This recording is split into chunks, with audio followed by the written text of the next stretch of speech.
শুনে তে তাড়াতাড়ি করে দৌড়ে ক্যান্টিনে চলে যায়। কলেজের স্টুডেন্টের ভিড় দেখে তে আরো অবাক হয়ে যায়। দৌড়ে ভিতরে গিয়ে দেখে জাংকুক যে ছেলেটাকে ধরে, তার অবস্থা ভীষণ খারাপ। তাও জাংকুক থামছে না, বার কয়েকটা ঘুষি দিচ্ছে আর চিৎকার করে বলছে, তোর এত বড় সাহস হয় কি করে আমার তের গায়ে টাচ করার?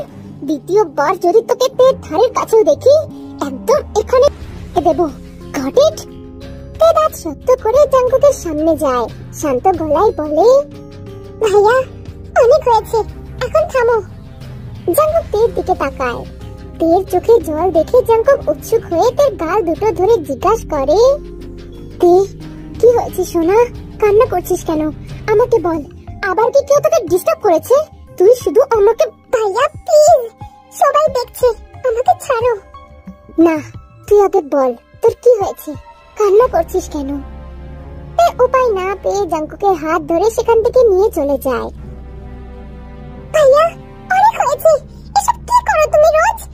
আমার এগুলো ভালো লাগে না। তে তুই বুঝতে পারছিস না, ওই ছেলেটা তোকে টাচ করতো।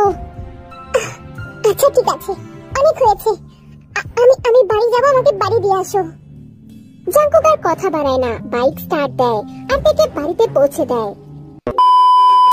বাড়ি ফিরে সে যে ঘরে ঢুকেছে আর বাইরে বের হয়নি। তের মা আয়ু ডাকতে ডাকতে হাঁপিয়ে গেছে, তাই তারাও আর কিছু না বলে ঘুমিয়ে গেছে। বাইরে ঝোড়ো হাওয়া বইছে, মনে হচ্ছে বৃষ্টি হবে। তে পড়ার টেবিলে মুখ গুছিয়ে বসে আছে, তবে পড়তে বসেনি। বসে বসে জাংকুকের কথাই ভাবছে, ছেলেটা এমন কেন? তখনই তের ফোনে টুং করে একটা মেসেজ আসে। ফোন খুলতেই দেখে জাংকুক মেসেজ করেছে। এটা তার রোজকারের কাজ। তে জানে জাংকুক তাকে কেন মেসেজ করেছে, সেই কারণে তে তাড়াতাড়ি করে চলে যায় পিছনের দরজায়। জাংকুক এসেছে, এটা নতুন না। জাংকুক প্রায় রাতেই তের কাছে আসে, তার নাকি ঘুম হয় না তেকে ছাড়া। রুমে ঢুকতেই তে পড়া টেবিলে বসে পড়ে আর জাংকুক বিছানায় পা উঠিয়ে বসে পড়ে। বেশ কিছু টাইম কেটে গেছে, তে তো বই খুলে নিয়ে বসে আছে আর এদিকে জাংকুক এক নজরে তের দিকে তাকিয়ে আছে। উফ ভাইয়া, কি হচ্ছেটা কি? আমি পড়ছি তো, তুমি এমন ভাবে তাকিয়ে আছো কেন? আমার পড়ে মন বসাতে পারছি না। কেন? আমি আবার কি করলাম? তুই পড় না। তুমি এভাবে আমার দিকে তাকিয়ে থাকলে আমি কিভাবে পড়ে মন দেব? কেন, তোর কি লজ্জা লাগছে? না, ওইসব কিছুই না, আসলে। তুই পড় সোনা, আমি তোকে দেখি। কেন, আমার মুখে কি মধু লেগে আছে নাকি? তুই তো নিজেই একটা মধু সোনা। হয়েছে, ফালতু কথা বাদ দিয়ে আমাকে পড়তে দাও। রাত তখন 2টো বাজে, তে পড়ার টেবিলে ঘুমিয়ে গেছে। জাংকুক তেকে কোলে নিয়ে বিছানায় নিয়ে যায়, তেকে শুইয়ে নিজেও তের পাশে শুয়ে পড়ে। তে সোনা, প্রতিদিনের মতো আমাকে একটু জড়িয়ে ধর না। তে ঘুমাচ্ছে, ঘুমের তালেই জাংকুককে জড়িয়ে ধরে। জাংকুক তো মহা খুশি। এটা নতুন না, এটা প্রায় রাতেই হয়। প্রায় রাতেই তেকুক এভাবেই ঘুমায়। তে জানে এটা ঠিক না, তবে জাংকুক তাকে এতটা আদর করে কাছে টেনে নিলে তে নিজেকে আর আটকাতে পারে না।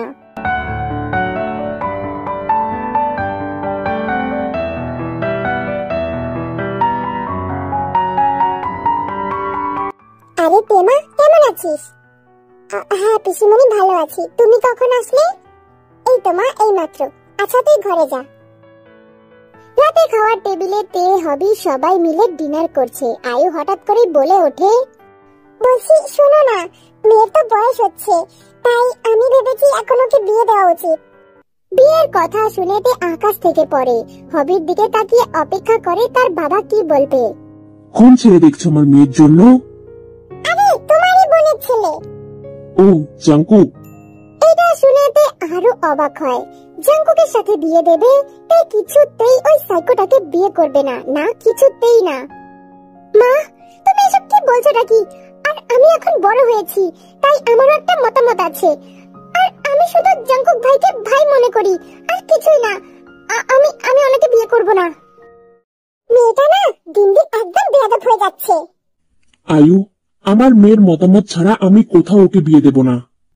এরপরে হবিও টেবিল ছেড়ে উঠে যায়। আয়ু তো চিন্তায় পড়ে যায়, সে কি করবে বুঝতে পারে না। হোয়াট? কি বললে মা? তে আমাকে বিয়ে করতে মানা করে দিয়েছে? মা, তুমি বিয়ের আয়োজন করো, বিয়ের সময় মতোই হবে, আর আমি শুধু তেকেই বিয়ে করব। তুমি কোনো চিন্তা করো না মা। বাবা, পাগলামো করিস না, আমি যে করে হোক তেকে রাজি করাবো। মা, তুমি তো জানোই আমি ছোট থেকে তেকে ভালোবাসি, আর এখন আমি এইসব শোনার পরে কি করে ঠিক থাকবো? তুমি চিন্তা করো না, আমি তেকে ঠিক রাজি করিয়ে নেব। তে জানে জাংকুক আজ নিশ্চয়ই আসবে, আর তে কিছুতেই জাংকুকের সাথে দেখা করতে চায় না। অনেকক্ষণ ধরেই বারান্দায় ফোন বাজছে। তে চেষ্টা করছে ইগনোর করার, কিন্তু আর পারলো না, গিয়ে ফোনটা ধরে নেয়। হ্যালো সোনা, দরজার কাছে আয়, না হলে যদি আমি দরজা ভেঙে ভিতরে ঢুকি তাহলে কিন্তু ভীষণ খারাপ হয়ে যাবে। তাড়াতাড়ি সোনা। তে ভয় পেয়ে যায়, কি করবে বুঝতে পারছে না। ফোনে আবারও ফোন আসতে থাকে। তে তাড়াতাড়ি করে দরজা খুলে দেয়। তে দেখে জাংকুকের চোখ রাগে লাল হয়ে গেছে।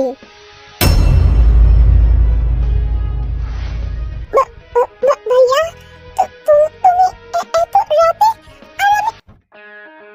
তেকে আর কিছু বলতে না দিয়ে জাংকুক সাথে সাথে তেকে দেওয়ালে পিন করে, গাল দুটো শক্ত করে চেপে ধরে বলে, তোর সাহস কি করে হয় আমাকে না করার? আমাকে বিয়ে করবি না? মানা করে দিয়েছিস, বল আমাকে কেন বিয়ে করবি না? আমাকে পছন্দ হয় না? ভাইয়া, আমাকে ছাড়ো, আমার লাগছে। কেন কেন বিয়ে করবি না বল সোনা? নাকি অন্য কোনো ছেলের চক্করে পড়েছিস? মাথা গরম করাস না, দে তাড়াতাড়ি অ্যানসার দে। ভাইয়া, আমার লাগছে, প্লিজ ভাইয়া, আমাকে ছাড়ো। জাংকুক সাথে সাথে তোর গাল ছেড়ে দেয়, আলতো ভাবে গাল দুটো ধরে বলে, সরি সোনা, কোথায় লেগেছে দেখি? এখানে লেগেছে। আই এম সো সরি সোনা, ভুল হয়েছে। এই দেখ তোর জাংকুক কান ধরছে, আর এমনটা করবে না প্লিজ সোনা, কান্না করিস না। তে অবাক হবে নাকি রাগ করবে বুঝতে পারছে না। এই মাত্র এত রেগে ছিল, আর সাথে সাথে এত কেয়ার করছে। এই মানুষটাকে কি করে বুঝবে তে? সোনা বল না, কোথায় ব্যথা হচ্ছে আমাকে বল। ভাইয়া দেখো, আমি এখন বিয়ে করতে চাই না। কি বললি তুই? মানে আমি পড়তে চাই, আরেকটা জব করতে চাই, তাই এখন আমি বিয়ে করতে পারবো না। দেখো ভাইয়া, আমার মা বাবার তো আর কেউ নেই, তাই না? আমি একাই মেয়ে, তো আমার যদি বিয়ে হয়ে যায় তো মা বাবাকে কে দেখবে? তাই আমি চাই আমি একটা ভালো চাকরি করে মা বাবাকে সেটেল করাতে। তুমি একটু বোঝো ভাইয়া। আচ্ছা সোনা, ঠিক আছে, বিয়ের পরে পড়ে নিস, আমি কোনো বাধা দেব না। না ভাইয়া, আমি এখন কোনো বিয়ে করতে চাই না। আমাকে না ভালোবাসো, তাহলে আমার কথা শুনবে না? জাংকুক গলে যায়, শান্ত সুরে বলে, আচ্ছা ঠিক আছে, তুই যা বলবি তাই হবে সোনা। এখন যা, ঘুমিয়ে পড়, আমার একটু কাজ আছে, আমি আসছি, ঠিক আছে? রাত জাগার কোনো দরকার নাই, সোজা গিয়ে ঘুমিয়ে পড়বি, মনে থাকবে? এই বলে তের কপালে একটা চুমু দিয়ে জাংকুক সেখান থেকে চলে যায়। তে একটা দীর্ঘশ্বাস ফেলে বলে, উফ, যাক বাবা, বেঁচে গেছি, শুধু আর কয়েকটা দিন, তারপর আমি একটা জব খুঁজে এখান থেকে পালিয়ে যাব, যাতে এই সাইকোটা আমাকে আর খুঁজে না পায়। তে, তোমাকে না আমি কতগুলো মেসেজ করেছি, আর তুমি আমাকে ব্লক করে দিলে। আই এম সরি কাই, আমার কোনো পার্সোনাল ফোন নেই, আর যেটা আছে ওটা আমার ভাইয়া দেখাশোনা করে। মানে আমার ফোনের সব ডাটা ভাইয়ার কাছে থাকে, তো ও হয়তো তোমাকে ব্লক করেছে। ও, তোমার ওই সাইকো ভাইয়াটা? আরে তে, আমি আছি তো, কোনো টেনশন নিও না, আমি তোমায় নতুন একটা ফোন কিনে দেব।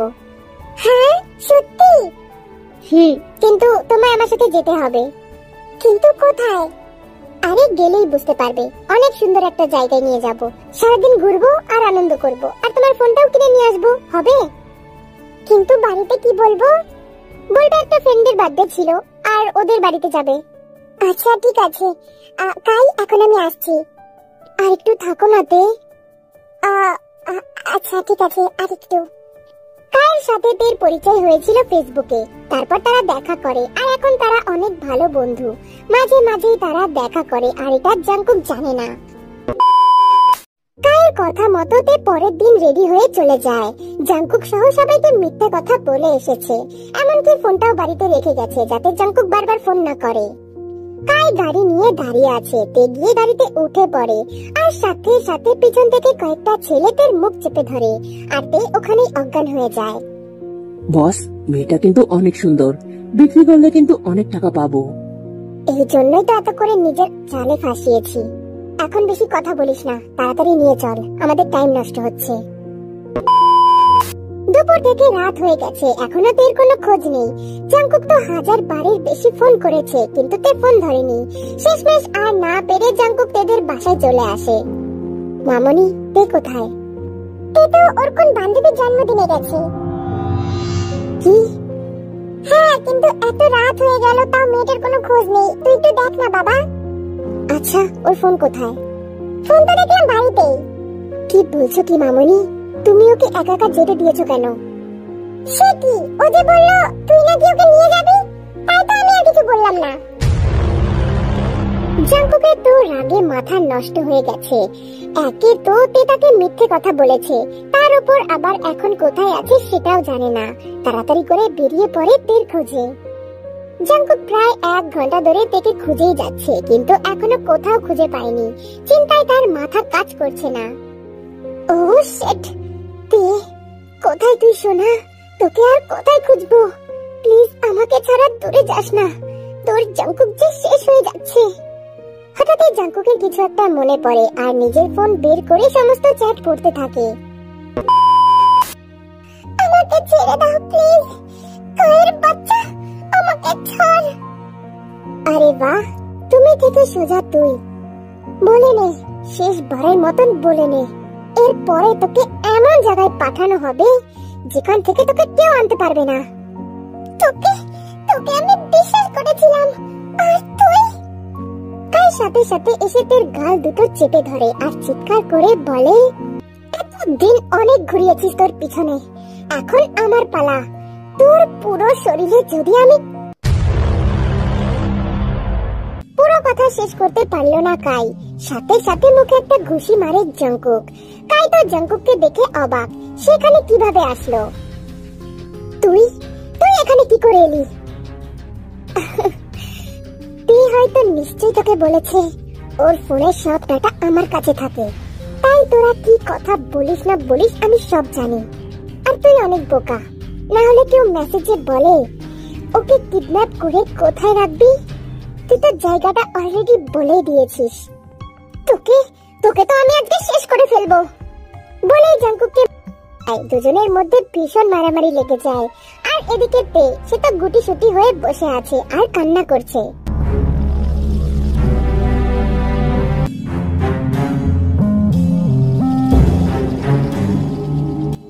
তে এক কোণে দাঁড়িয়ে ভয়ে থরথর করে কাঁপছে, আর এদিকে জাংকুক ঘরের একটা একটা করে জিনিস ছুঁড়ে ফেলছে আর চিৎকার করছে। তে, তুই কি করে পারলি আমাকে ধোঁকা দিতে? আমাকে বলার প্রয়োজন মনে করলি না? তে শুধু ভয়ে কাঁপছে, সে কি বলবে বুঝতে পারছে না। জাংকুক আরো রেগে যায়, বড় বড় পা ফেলে তের কাছে আসে, গাল দুটো শক্ত করে ধরে বলে, কি রে, কথা বলছিস না যে? কথা বলতে আমাকে ভালো লাগে না, আমাকে সহ্য হয় না। ব্যথায় তে শেষ হয়ে যাচ্ছে, আমতা আমতা করে বলে, ভাইয়া, আমি ওনার সাথে ইচ্ছা করে যাইনি, আমি তো শুধু... জাংকুক আরো শক্ত করে ধরে তের গাল, কপালে কপাল ঠেকিয়ে জোরে জোরে বার কয়েকবার নিঃশ্বাস নেয়, তারপর শান্ত সুরে বলে, সোনা, তুই কি বুঝিস না? সেই ছোট্ট থেকে তোকে ভালোবাসি, বুঝিস না? নাকি বুঝেও না বোঝার ভান করিস? ভাইয়া, আমার ভুল হয়ে গেছে, আমি আর... জাংকুক গাল ছেড়ে দেয়। তে ভাবে হয়তো জাংকুক থেমে গেছে, কিন্তু জাংকুক সাথে সাথে তের খামচে ধরে। তে ব্যথায় চিৎকার করে ওঠে, তোর এখানে টাচ করেছিল তাই না? আমার জায়গায়, এটা আমার জায়গা, আর ওই বাচ্চা তোকে এইখানে টাচ করেছিল তাই না? এখানেও টাচ করেছিল? তে শরীরের বিভিন্ন জায়গায় স্পর্শ করতে করতে বলল কথাটা, তোর এই শরীরে যদি অন্য কোনো পুরুষের এক ফোঁটাও ছোঁয়া লাগে তাহলে আমি সব ধ্বংস করে দেব। বুঝতে পেরেছিস সোনা? তুই শুধু আমার, তুই শুধু এই জীবন জাঙ্কুকের, বুঝেছিস? এটা বলে জাঙ্কুক সেখান থেকে চলে যায় আর এখানে তে ফ্লোরে বসে পড়ে। সে বুঝতে পারছে না সে কি করবে।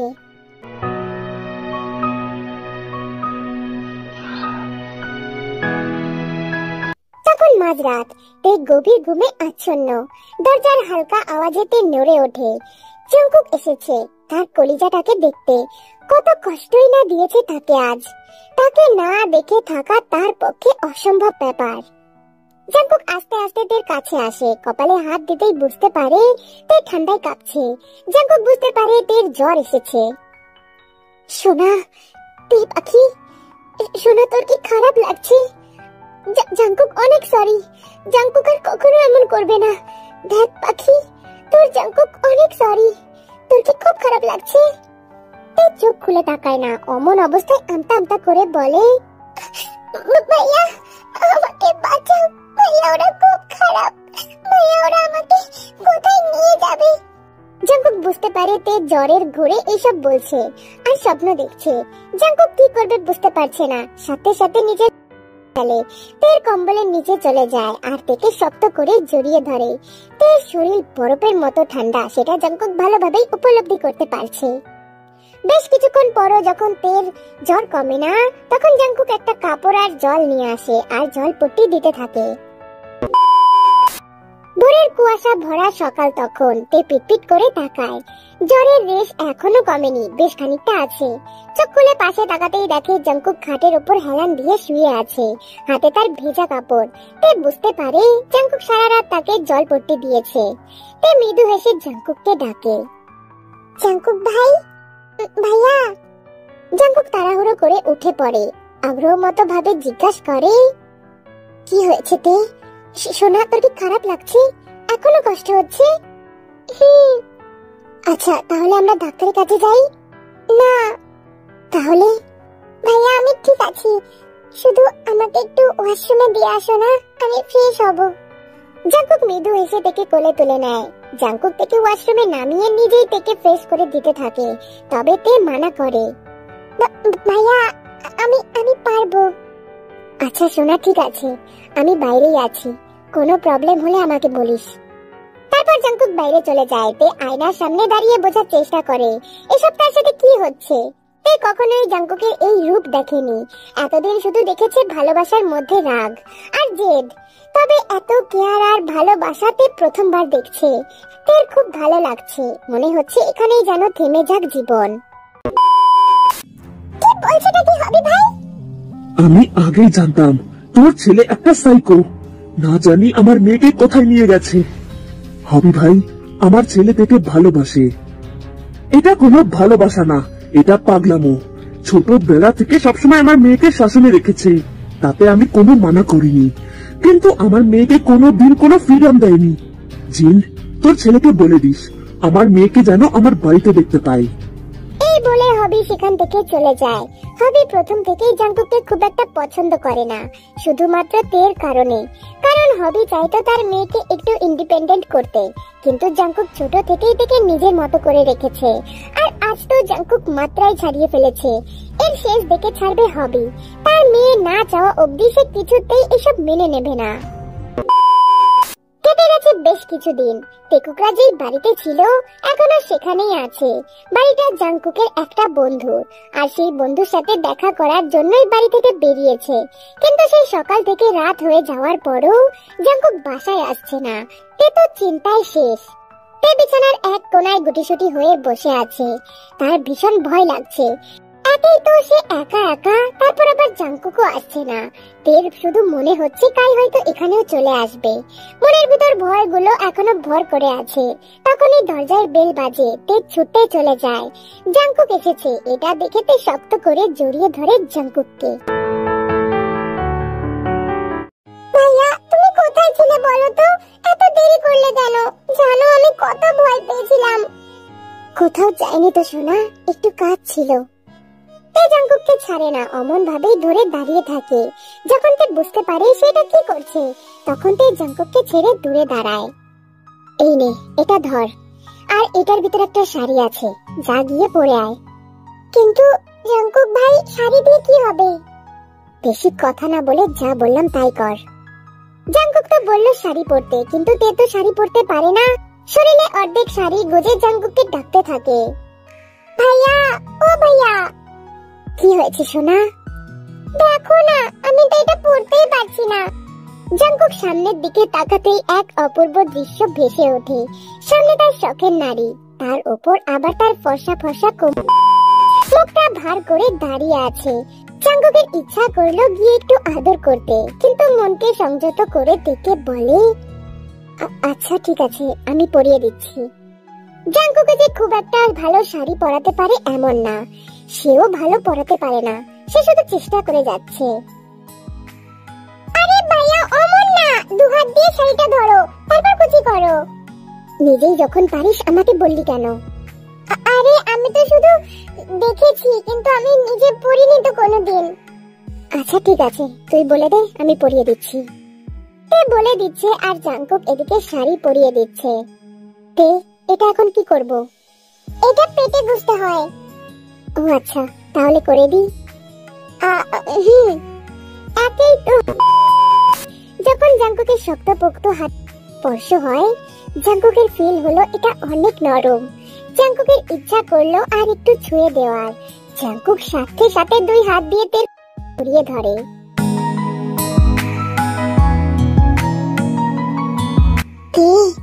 তুই জানিস, তোর এমন রূপ আর হাসির কারণে আমার বুকের মধ্যে সব চরকার হয়ে যাচ্ছে।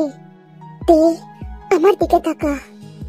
বলে দুধনি ধরে নিজের দিকে ঘোরায়। পারবি না তোর মনে এই জাঙ্কুকে একটু জায়গা দিতে? জাঙ্কুক একদম মুখের কাছে এসে কথাগুলো বলল। তে ঠোঁট তো থরথর করে কাঁপছে, কি বলবে বুঝতে পারছে না। তে, আমায় এমন ভাবে পাগল করিস না সোনা। তোর জাঙ্কুক নিজেকে আটকাতে পারছে না। ভাইয়া, আমার কেমন লাগছে? কেমন লাগছে সোনা? ভাইয়া প্লিজ আমাকে ছাড়ো।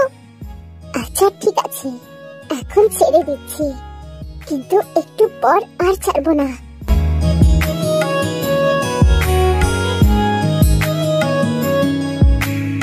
তখন ঘড়িতে 10টা ছুঁই ছুঁই। তে আয়নার সামনে দাঁড়িয়ে চোখের জল ফেলছে আর নিজের শাড়ি খুলছে। একটু আগেই তার জীবনের সবথেকে বড় পরিবর্তন ঘটে গেছে। একটু আগে কাজীকে সাক্ষী রেখে জাঙ্কুকের বিয়ে হয়েছে। যদিও তে এই বিয়েতে পুরোপুরি রাজি ছিল না, তবে সে তো জাঙ্কুকের মুখের ওপর কিছুই বলতে পারবে না। আয়নার সামনে বসে বসে এইসবই ভাবছিল। হঠাৎ নিজের কারোর ছোঁয়া অনুভব করে। তে জানে এটা কে, তাই চোখ দুটো বন্ধ করে পিছনে মাথাটা এলিয়ে দেয়। জাঙ্কুক পিছন থেকে আর গলায় দিয়ে দেয়, বড় বড় নিঃশ্বাস ছাড়ে। ফাইনালি সোনা, এখন তুই সম্পূর্ণ আমার। এই দিনটার জন্য কত অপেক্ষা করেছি তুই জানিস। তোকে আমার বউ সাজে দেখার কত ইচ্ছা, কত আকাঙ্ক্ষা, সব পূরণ হয়ে গেছে। আমার সোনা বউ রানী বানিয়ে রাখবো আমার কাছে। তের কিছুই বলতে ইচ্ছা করলো না। সে অনেক ভেবেছে, যতই চেষ্টা করুক না কেন সে জাঙ্কুকের কাছ থেকে দূরে থাকতেই পারবে না, আর না জাঙ্কুক তাকে দূরে থাকতে দেবে। জাঙ্কুক তের কানের কাছে এসে বলে, সোনা তুই কি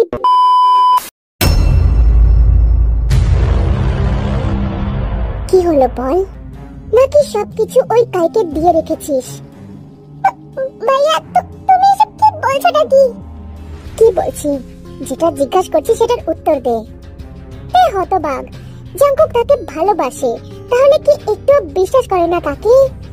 ভাইয়া তোমার কি মনে হয় আমি অমন মেয়ে? আর আমি ওর সাথে ইচ্ছা করে যাইনি সেদিন। ঠিক আছে, তাহলে এখনই প্রমাণ কর।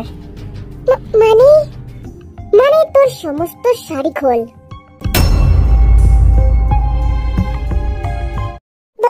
ভাইয়া দেখো, আমি জানি তুমি আমার হাজবেন্ড, কিন্তু আমি এখনো এসবের জন্য। জাঙ্কুক সাথে সাথে থেকে কোলে তুলে নেয় আর বিছানায় ছুঁড়ে ফেলে। থেকে কোনো কিছু বলার সুযোগ না দিয়ে নিজের মতো। জাঙ্কুক এখনো ভুলতে পারছে না সেদিনের কথা। তে তাকে মিথ্যে বলে পালিয়ে গেছিল। জাঙ্কুক এটা কিভাবে ভুলতে পারবে? সেই জন্য তার মনের ভিতর যত রাগ আছে জাঙ্কুক ভেবেই নিয়েছে আজ সেই সবে শোধ তুলবে। ভাইয়া দেখো, আমি সব মেনে নিতে চেয়েছি, প্লিজ এমনটা করো না, আমি এখনো রেডি না, আমি তোমার সব কথা। জাঙ্কুক তাকে কথা শেষ করতে দেয় না, গলায় মুখ ডুবিয়ে করা শুরু করে। এতদিন মনের মধ্যে যত রাগ ছিল সব ইচ্ছা মতো তের উপর ঢালছে, আর এদিকে তে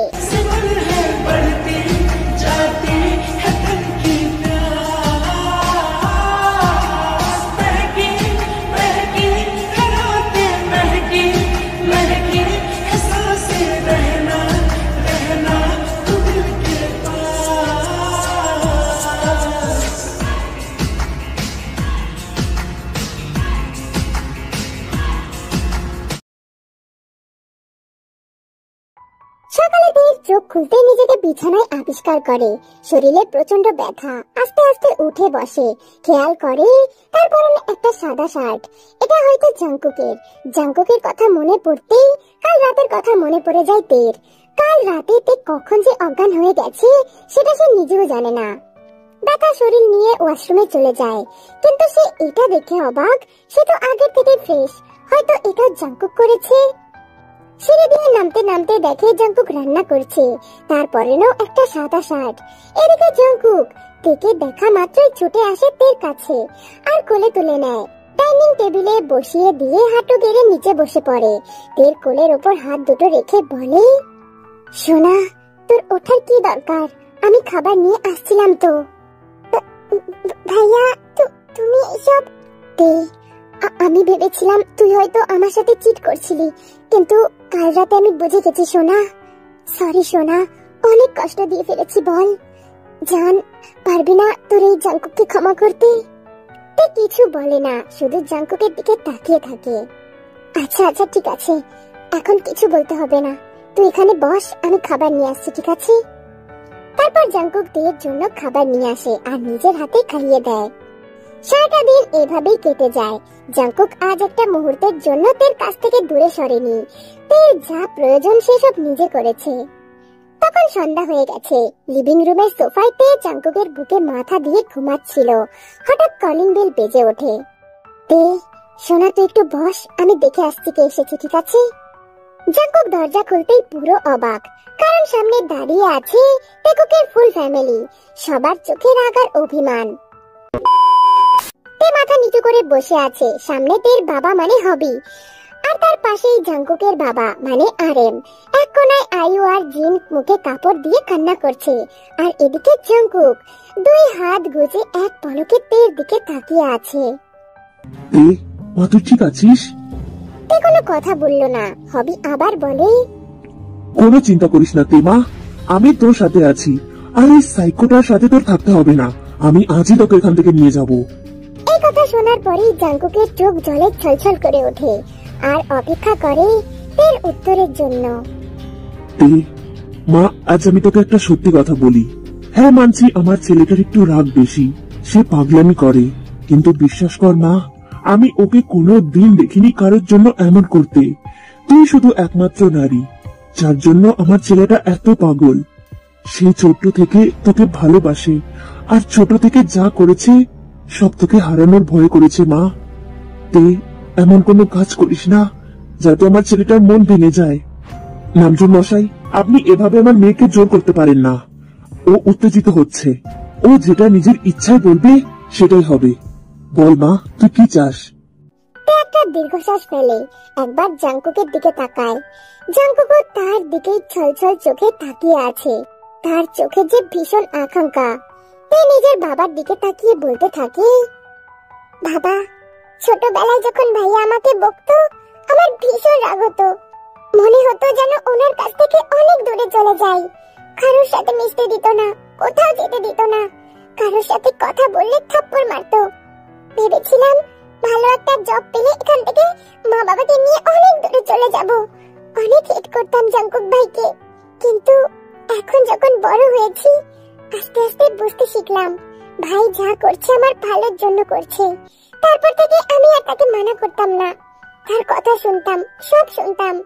কিন্তু যখন সে আমাকে জোর করে বিয়ে করলো আমার ভীষণ অভিমান হলো। কেন এমন ভাবে বিয়ে করতে হবে? কিন্তু বিশ্বাস করো বাবা, জাঙ্কুক ভাই যে আমায় এত ভালোবাসে সেটা আমি বুঝতে অনেক দেরি করে ফেলেছি। কত চিৎকার করেছি তার উপর, কত মিথ্যে কথা বলেছি। আর এখন আর নিজেকে ঠকাতে পারবো না। মন যেটা ঠিক করেছে সেটাই হবে। আমি জাঙ্কুক ভাইয়ের সাথে থাকতে চাই বাবা।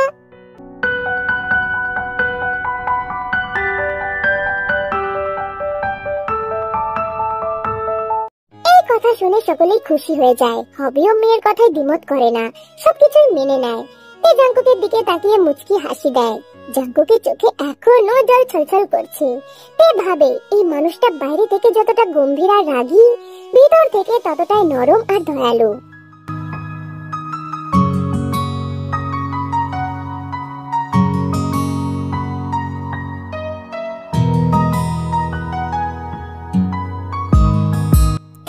কাজ শেষ করে নিজেদের রুমে আসে, যেখানে জাঙ্কুক বসে ফোন ঘাটছিল। এখন তারা তাদের বাড়িতেই আছে, মানে জাঙ্কুকদের বাড়ি। তে নিজের শাড়ি ছেড়ে একটা শর্টস আর টি শার্ট পরে আসে। ভাইয়া ঘুমাবে না? তুই আমার সামনে এইসব পরে আছিস, তোর লজ্জা করছে না? লজ্জা? কিসের লজ্জা? তুমি তো সব আগে সাথে সাথে নিজের মুখ চেপে ধরে তে, জিভে কামড় দিয়ে অন্যদিকে ঘুরে যায়। হ্যাঁ ঠিকই বলেছিস, সবই তো দেখেছি। তাহলে এইসব পড়ার কি দরকার? সব খুলে ফেল। ভাইয়া, জাঙ্কুক ভাই তুমিও না, এসব কি আজে বাজে কথা বলছো? জাঙ্কুক তের হাত ধরে নিজের উপর টেনে আনে, গাল দুটো চেপে ধরে বলে, কি বললি? জাঙ্কুক ভাই, আমি কি তোর ভাইয়া লাগি নাকি? হ্যাঁ তো, ওই তো ছোট থেকে বলতে বলতে অভ্যাস হয়ে গেছে। এখন থেকে জাঙ্কুক বলা অভ্যাস কর, না হলে আমাদের বেবি হলে তো আমাকে মামা বলে ডাকবে। ইস, চুপ করো তো। আর মা বলেছে হাজবেন্ডের নাম ধরে ডাকতে নেই, তাই তো নামের পরে ভাইটা অ্যাড করি। ওকে, তাহলে আজ থেকে সোনা বলে ডাকবি। ওকে বল, ডাকবি? এই লজ্জা পায়, জাঙ্কুকের বুকে মুখ লুকিয়ে বলে, আমার জন্য আমার জাঙ্কুক ভাইটাই ঠিক আছে, ওটা বললে আলাদা একটা শান্তি পাই। আচ্ছা, আর আমাকে কাছে পেলে শান্তি লাগে না? তে আবারও লজ্জা পায়, আলতো সুরে বলে, শান্তি লাগে তো আমার জাঙ্কুক ভাই, অনেক শান্তি লাগে। জাঙ্কুক থেকে শক্ত করে জড়িয়ে ধরে, তে জাঙ্কুককে আরো শক্ত করে আঁকড়ে ধরে। হয়তো এখন থেকে তে পুরোপুরি জাঙ্কুকের মনের মতন হওয়ার চেষ্টা করবে। সত্যি এদের ভালোবাসা দেখলে হিংসা হয়। এমন জীবন সঙ্গী যেন সবার ভাগ্যে থাকে, যে তাকে হারানোর ভয়ে পাগলামি করবে, কান্না করবে। বেঁচে থাকুক পৃথিবীর সমস্ত ভালোবাসা, দেখুক ফরএভার।